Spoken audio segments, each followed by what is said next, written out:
But now, just a couple of months later, a small handful of locomotive engineers have walked off the job and shut down our entire transit system. I think Chris will correct me if I've got the math wrong. That we're talking just under 400 engineers in a total workforce of about 12,000.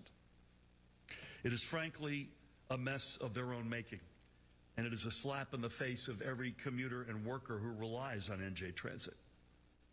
But we're not here this morning to point fingers.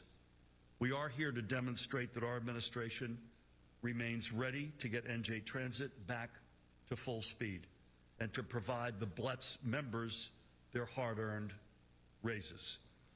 Of course, no deal under these circumstances, or probably any other, is ever going to be perfect. The fact is, mass transit systems across the country face a sobering fiscal reality, in part due to threats to federal funding, and those threats and those realities cannot be ignored. I mentioned last night SEPTA across the Delaware River threatening to cut services by 45% and at the same time increase fares by 20%. That will not ever be the case here in New Jersey. And putting NJ Transit on stable fiscal footing, as we have worked relentlessly to do for the past now 7.5 years, requires tough calls and compromises from all of us, lawmakers, workers, employers, businesses, and especially our commuters and taxpayers. Witness last year's painful corporate transit fee. And I might add, that is in sharp contrast. We dealt within the four walls of New Jersey with a very challenging fiscal reality that, again, is not unique to New Jersey, but we're also not immune, as in contrast to the MTA's answer, which is to rip off New Jersey commuters going into Manhattan. We chose to solve that challenge within our four walls, and we will this one as well. But I, for one, refuse to pass the buck or increase taxes on hard-working New Jerseyans for the same or even more likely reduced service. That's not going to happen. That is untenable. And the truth is, we can deliver a fair contract to every New Jersey Transit employee without abandoning our hardworking neighbors. And let me be clear, this is also about reaching a solution that sets the next administration up for success. The contract being negotiated at this moment is about the long-term future of NJ Transit well after I leave office. Literally a tiny fraction of any deal that we reach will impact our remaining 8 months. And the easy play for Chris and for me is to just cave, fold, and kick this thing down the road. And we're not doing that. So we're holding the line for the next governor and the next administration so they do not inherit a NJ Transit that is on the brink of fiscal collapse, but is in fact in a strong state of health. That is what it means to fix NJ Transit, leaving the agency in better shape in every respect, but especially in fiscal terms, than when we entered office. I was asked last night if I still stuck by my statement, we'll fix NJ Transit if it kills me. And the fact of the matter is, I apologize, facts matter here.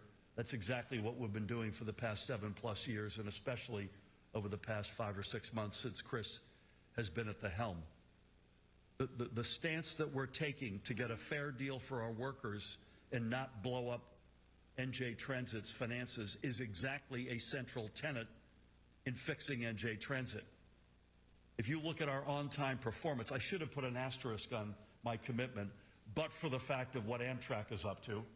If you look at on-time performance over the past 16 months, especially on the recent months, on the non-Amtrak lines, it's mid to high 90%. Even on the Amtrak lines, it is regularly in the mid to upper 80%. We mentioned last night, I think the board approved 250 new double-level, two-level rail cars this week. That brings the total to 400. We'll have an entirely new fleet when all of that comes into fruition. We'll have a new locomotive fleet. I think you guys approved the board 12 this week. 12 new locomotives. We've got new train stations in Lyndhurst, Elizabeth.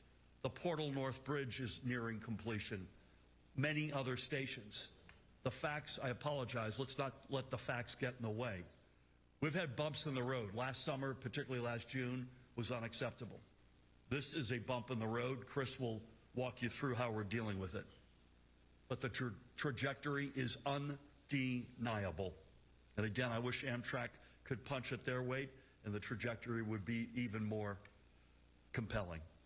So back to today, what the people of New Jersey need right now is for the members of the BLET to step up and meet their obligations to the public. Let's end this strike, as we just said to a couple of their good members a few minutes ago. Our doors are open. We are ready to restart negotiations literally this second. But we need the BLET to come back to the negotiating table in good faith. Our doors are open. They will remain open. I thank you for coming out on short notice. And with that, please help me welcome the President and CEO of NJ Transit, Chris Calori. Chris? Governor, thank you for your continued leadership. And on attend des déclarations Chris Murphy, qui est gouverneur État New Jersey, qui a expliqué les difficultés qu'il y a avec la grève que ingénieurs dans le transport train yo adopté depuis hier, yo été annoncé et puis grève là a commencé.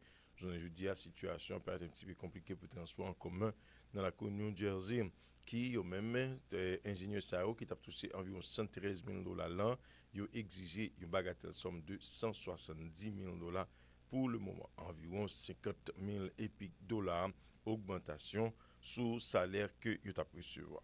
nation, customers were let out and the train cars were parked in yards where they're supposed to be. This morning, we also ensured not only that our customers had real-time information by having people at train stations who can answer the questions of customers, but to also make sure our bus lines that are now fully operational are picking up passengers there where they need to be on time and move them efficiently.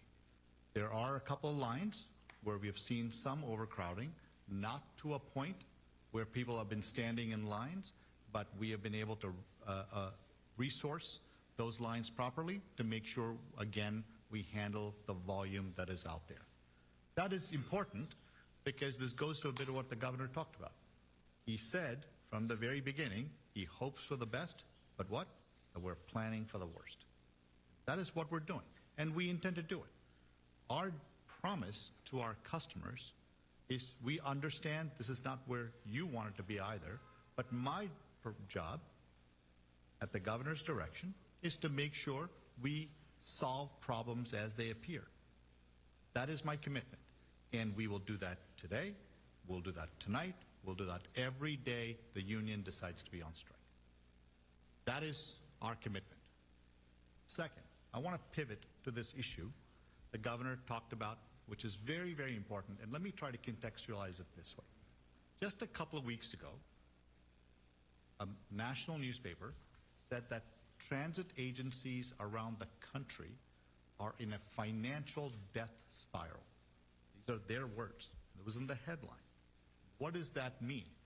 Almost every transit agency in this region, you don't even have to go far away to the West Coast, but you can. What you'll find uniformly is every transit agency, not just SEPTA, but MTA. MTA has a $400 million deficit this year and next year. SEPTA, the governor mentioned, have massive financial problems because of some of these bad practices that go back years, if not decades. We, for the first time in 45 years, thanks to the governor and the legislature, first time in 45 years, we are finally on stable financial footing. That has never happened before. Just when we are in a position to say we have put this agency on a course towards fiscal stability, we now are confronted with this existential problem. Which is what? Which is the unions are saying, give us a fair deal, that sounds about right, no matter what the cost. Well, that second part is where we're all hung up on. This is Discussion entre autorités et gouverneurs, entre autorités New Jersey, yo, ensemble avec responsables syndicats, soit union travailleurs, yo même qui a pu fonctionner comme ingénieur dans les affaires train qui a pu courir New Jersey, je ne dis qui en grève. Donc, comme nous disons déjà, de 113 000 dollars l'an et ingénieurs exigé pour gagner une valeur de 170 000 dollars comme salaire parce que difficulté de la vie fait que yo obligé yo même camper pour demander une augmentation de salaire mais qui paraît exagérée pour dirigeants New Jersey yo.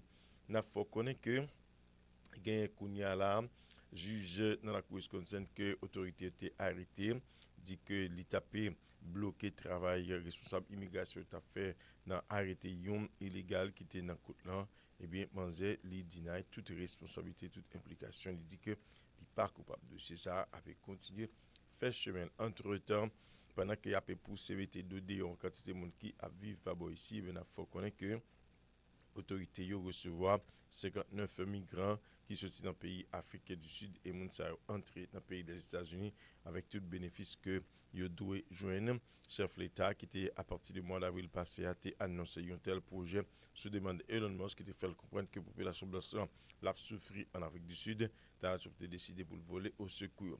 Monsieur Miller fait comprendre que le programme qu'il a pour réfugiés par là pour monde pauvre tout le temps, donc c'est pour finir avec bagay ça qui fait jeudi a yo prend catégorie moun sa yo qui vient ici aux États-Unis d'Amérique.